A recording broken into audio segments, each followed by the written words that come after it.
माननीय प्रधानमंत्री अब एनडीए की सरकार ने नारी शक्ति बंधन बिल लेकर आया, संविधान लेकर आया। और आप सब देखे होंगे कि लोकसभा में जिस तरह से कांग्रेस के गठबंधन ने उसका विरोध किया, उसको नकारा, देश के आधावादी जो हमारे बहनें हैं उसका अपमान किया और निश्चित तौर पर इसको देश की हमारी बहनें माफ नहीं करेगा। भारतीय जनता पार्टी की सोच है, एनडीए की सोच है कि महिलाओं को ज़्यादा से ज़्यादा हर चीज़ों में लाभ मिले। आप सब देखे होंगे, चाहे मुस्लिम बहनों की 3 तलाक वाला मामला था, उसके लिए कानून लेकर आए, उसको राहत देने का काम किया। बहनों के लिए गैस चूल्हा योजना लेके आए, बहनों के लिए शौचालय लेके आए, बहनों के लिए जन धन योजना में बैंक में खाता खोलने का काम किया और भी बहुत सारे लखपति दीदी योजना से लेकर बहुत सारे योजनाएं बहनों के लिए लाई।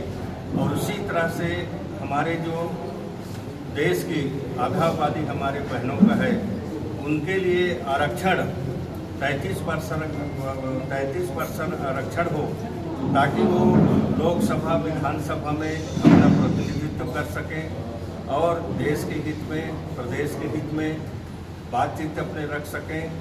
इसके लिए बड़े सम्मान के साथ में बहनों का सम्मान बढ़ाने के लिए विधेयक लाया गया था। बाकी कांग्रेस की गठबंधन ने इसको नकारा।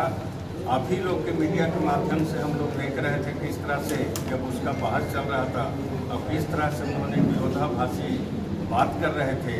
ये सारी कांग्रेस की सोची समझी रणनीति था कि हम बहनों को आरक्षण नहीं देंगे। उनको बहनों को आरक्षण मिलता तो निश्चित तौर पर उनको डर था कि मेरा सीट ही कहीं महिला आरक्षण में चला जाए और अपनी राजनीति खत्म ना हो जाए। सारी सोच करके महिला आरक्षण को इन्होंने गिराया है। देश की हमारे बहनें कांग्रेस की गठबंधन को कभी भी माफ नहीं करेगा।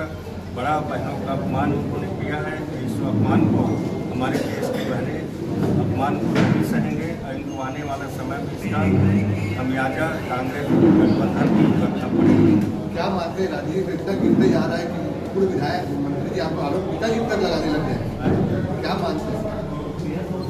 देखिए, मेरा पिताजी एक छोटे से दुकानदारी करते थे, छोटा सा व्यवसाय करते थे, कृषि का कार्य करते थे और मेरे पिताजी को 30-35 साल छुट्टी हो गया है और पूर्व मंत्री जी मेरे पिताजी का नाम को ले रहे हैं। हम लोग उनके भाई भतीजे का कभी नाम नहीं लेते। आज उनके भाई लोग हैं, उनका स्थिति क्या है और उनका क्या स्थिति है पूरा साहब जानता है। साथ उन्होंने ये भी आरोप लगा कि जिले में जो भी अवैध कार्य है उसका वसूली के लिए कोरिया निवास। आप लोग कोरबा में रहते हैं, एक व्यक्ति बोल के बता दे कि मैं लखन वागन को 1 रुपया दिया हूँ, कोई अधिकारी बता दे 1 रुपया दिया है और मंत्री जी को चैलेंज करता हूँ प्रूफ करके बताएं। और उन्होंने किस तरह से जमीन का भ्रष्टाचार किया, किस तरह से जमीन का बंटरवाद किया, ये आप लोग के सबके सामने। आप लोग जांच क्यों नहीं करवाते मंत्री जी का? तो उनकी जमीन के भ्रष्टाचार की जांच क्यों नहीं करवा रहे? सरकार में तो आप हैं। होगा, सब समय के अनुसार होता है। एक चीज जो लास्ट में अभी जिस हिसाब से जो परसेंटेज में पहले चरण में बंगाल में जो चुनाव हुआ है, क्या लगता है उसको देखते हुए? देखिए, अभी जो चुनाव हुआ है उसके लगता है कि बंगाल में भारतीय जनता पार्टी की सरकार आएगी और निश्चित तौर पर असम में भी आएगी और भारतीय जनता पार्टी के बाद सरकार बनाने जा रही है, ऐसे हम लोग को अंदाजा लग रहा है।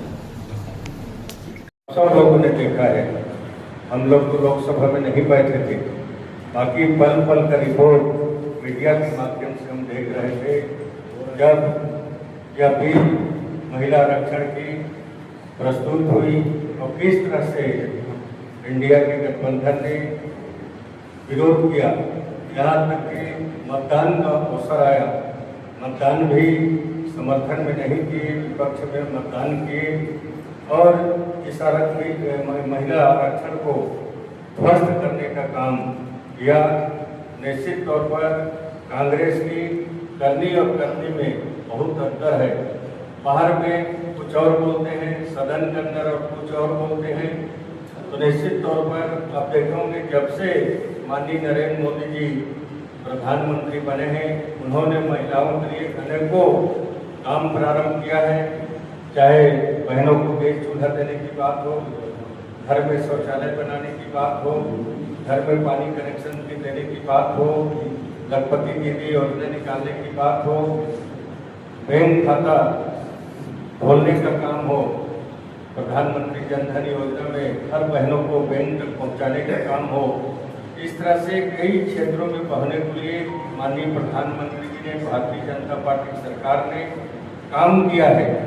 और लगातार भारतीय जनता पार्टी का, माननीय प्रधानमंत्री जी का मंशा है कि हमारे लोकसभा और विधानसभा में जिस तरह से हमारे पुरुष भाइयों का योगदान है, उसी तरह से बहनों का भी योगदान हो, वो भी सदन में पहुँचे और सदन में अपने देश की प्रगति, उन्नति के लिए, तरक्की के लिए वो बातचीत कर सके, महिला सशक्तिकरण के लिए बातचीत कर सके। इसके लिए यह विधेयक लाया गया था और इसको कांग्रेस के गठबंधन ने पूरी तरह से गिराया। हमारे देश की बहनों जो आधावादी है, बड़ा हताशा और निराशा बहनों को हुआ, नहीं तो बहनों को एक समान प्रतिनिधित्व करने का अवसर मिलता, वो भी लोकसभा विधानसभा में बैठकर अपने बात को देश के हित में रख पाते। और इसको लेकर माननीय प्रधानमंत्री जी ने, भारतीय जनता पार्टी के गठबंधन एनडीए की सरकार ने विधेयक को लाया था। ये बड़ा दुर्भाग्य की बात हुआ, जिस विधेयक को विपक्षियों ने ध्वस्त करने का काम किया, गिराने का काम किया, मतदान का नौबत भी आया, मतदान में भी उन्होंने पूर्ण रूप से इस विधेयक को गिरा दिया और हमारे बहनों का उन्होंने अपमान किया है। इसको देश की हमारे बहनें माफ नहीं करेंगे, इनको निश्चित तौर पर उसका सजा देश के हमारे भारतवर्ष के बहनें उनको निश्चित तौर पर जवाब देंगे। और ये बहुत ही हमारे देश के लिए दुर्भाग्य था जो बहनों का अधिकार को विपक्षियों ने छीन लिया। इसी को लेकर आज इस प्रेस वार्ता रखा गया था। आप सबका मैं हार्दिक अभिनंदन करता हूं और माननीय विधायक जी भी कुछ अपना बात रखना चाहते हैं। उसके सब लोगों ने देखा है, हम लोग तो लोकसभा में नहीं बैठे थे, बाकी पल पल का रिपोर्ट मीडिया के माध्यम से हम देख रहे थे। जब यह बिल महिला आरक्षण की प्रस्तुत हुई और किस तरह से इंडिया के गठबंधन ने विरोध किया, यहाँ तक कि मतदान का अवसर आया, मतदान भी समर्थन में नहीं किए, विपक्ष में मतदान किए और इस महिला आरक्षण को ध्वस्त करने का काम किया। निश्चित तौर पर कांग्रेस की करनी और करनी में बहुत अंतर है। बाहर में कुछ और बोलते हैं, सदन के अंदर और कुछ और बोलते हैं। तो निश्चित तौर पर आप देखोगे जब से माननीय नरेंद्र मोदी जी प्रधानमंत्री बने हैं, उन्होंने महिलाओं के लिए अनेकों काम प्रारंभ किया है। चाहे बहनों को गैस चूल्हा देने की बात हो, घर में शौचालय बनाने की बात हो, घर में पानी कनेक्शन की देने की बात हो, लखपति दीदी योजना निकालने की बात हो, बैंक खाता खोलने का काम हो, प्रधानमंत्री जन धन योजना में हर बहनों को बैंक तक पहुंचाने का काम हो।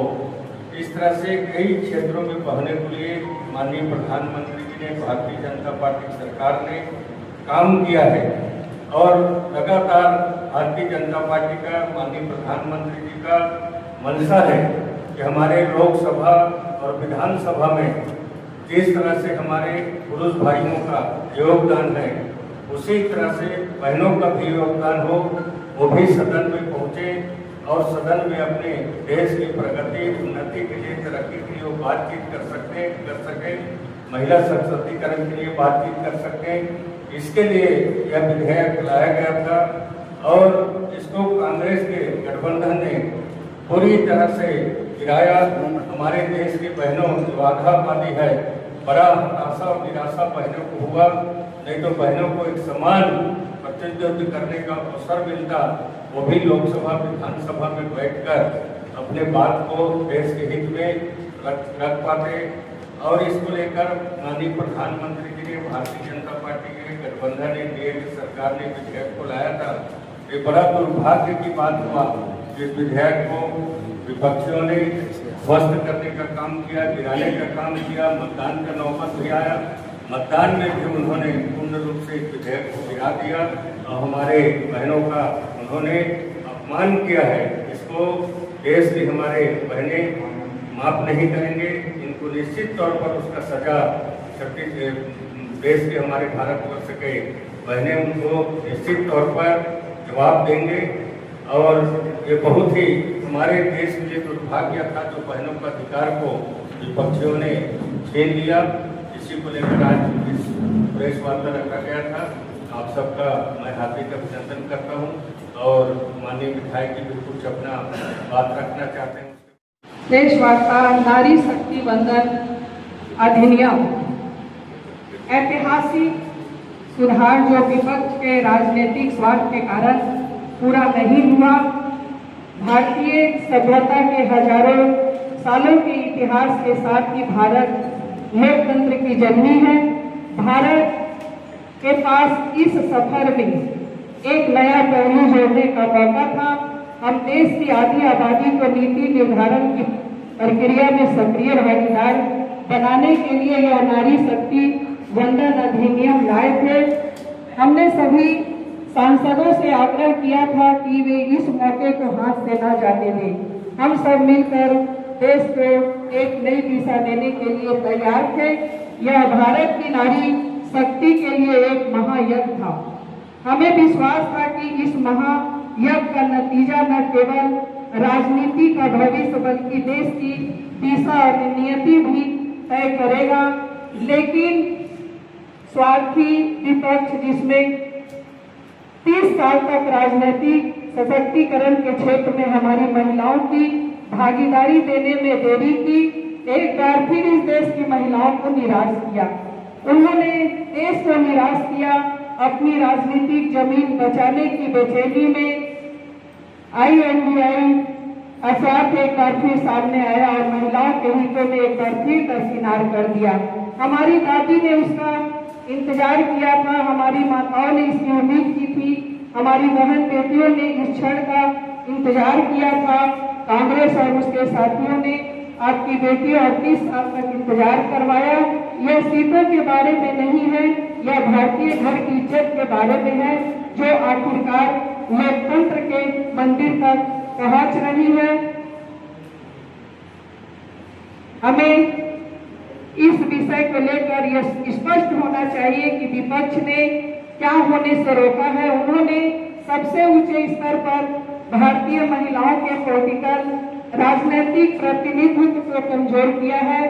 उन्होंने हमारे देश की महिलाओं को टेबल पर सीट मिलने से रोककर अपने राजनीतिक स्वार्थ की रक्षा की।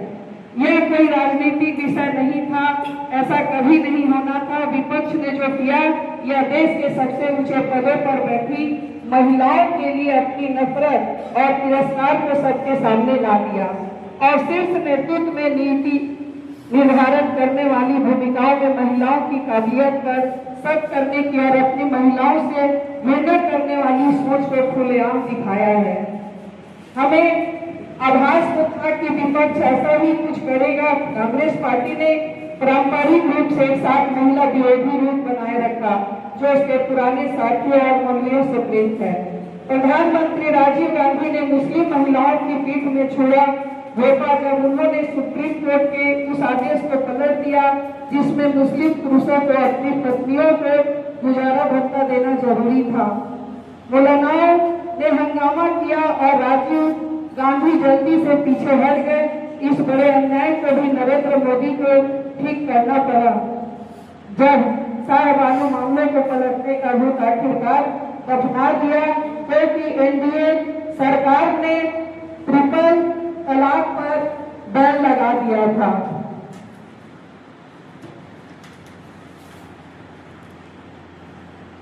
लेकर अपनी राजनीतिक सोच को छिपाने की कोशिश करता है। वह यह भूल जाते हैं कि वे पंचायतों में रिजर्वेशन के लिए आसानी से मान गए क्योंकि इससे उनकी अपनी स्थिति को कोई खतरा नहीं था। लेकिन उन्होंने लोकतंत्र के शीर्ष स्तर पर ऐसा नहीं होने दिया। विपक्ष हमेशा इस बिल के समर्थन में होने का दिखावा करता रहा। हर बात में कहते थे हम इसके समर्थन में हैं, लेकिन इसलिए हमेशा एक लेकिन परंतु होता है। इस बिल का विरोध करने के लिए वे हमेशा कोई ना कोई केमिकल बात उठाते और उन्होंने फिर वही किया। इस बार उन्होंने एकजुट भारतीय परिवार में फूट मनमुटाव और शक पैदा करने के अपने एजेंडे के पीछे छिपने की कोशिश की। उन्होंने भारत को उत्तर और दक्षिण के आधार पर बांटने की कोशिश की, जबकि आसानी से अपने महिला विरोधी चरित्र को छिपाया। विपक्ष के लिए महिलाओं के अधिकार और आरक्षण एक मजाक और राजनीतिक सुविधा की बात की। हमने आज इसे सामने आते देखा है। महिलाओं से नफरत की ऐतिहासिक मिसाल कांग्रेस के नेतृत्व वाले विपक्ष ने कई मोर्चों पर बहुत बड़ी गड़बड़ी छोड़ी है। 2014 में जब प्रधानमंत्री केंद्र में आए तो भारतीय महिलाएं बहुत बुरी हालत में थी। वे खुले शौच में जाने के लिए मजबूर थी। उनके पास गैस सिलेंडर नहीं थे, पानी की सप्लाई नहीं थी। घरों की कमी के कारण करोड़ों भारतीय परिवार खुले में सोने को मजबूर थे। महिलाएं बैंकिंग सिस्टम से जुड़ी नहीं थी और न ही उनके पास फॉर्मल क्रेडिट तक पहुंच थी। यह सब और भी बहुत कुछ पिछले 10-12 सालों में प्रधानमंत्री मोदी जी ने हल किया। विपक्ष ने बस इन कोशिशों का मजाक उड़ाया, उनकी बुराई की और उन्हें नाकाम किया। आज महिलाओं की भलाई से ज्यादा अपने मतलब राजनीतिक फायदे को अहमियत देते हुए हैरान करने वाली बेशर्मी दिखाया गया। जब सरकार ने यह पक्का करने की कोशिश की इस देश की जमीनी स्तर से उठती महिलाओं को देश की संसद और विधानसभा में उनकी सही जगह मिले, तो विपक्ष ने एक बार फिर इसे पटरी से उतार दिया। वे इसे केमिकल बातों से समझाने की कोशिश कर सकते थे, लेकिन यह तो भारतीय महिलाओं की तरक्की के मकसद को बहुत बड़ा झटका लगा है। इस देश की महिलाएं उन लोगों को कभी माफ नहीं करेगी जिन्होंने ऐसा किया। हमारे लिए कभी राजनीतिक क्रेडिट लेने की बात नहीं थी, बल्कि हमने पूरी संसद से सपोर्ट मांगा था। हमने विपक्ष से वादा किया था कि इस कदम का पूरा क्रेडिट ले सकते हैं, क्योंकि हम असल सशक्तिकरण चाहते हैं।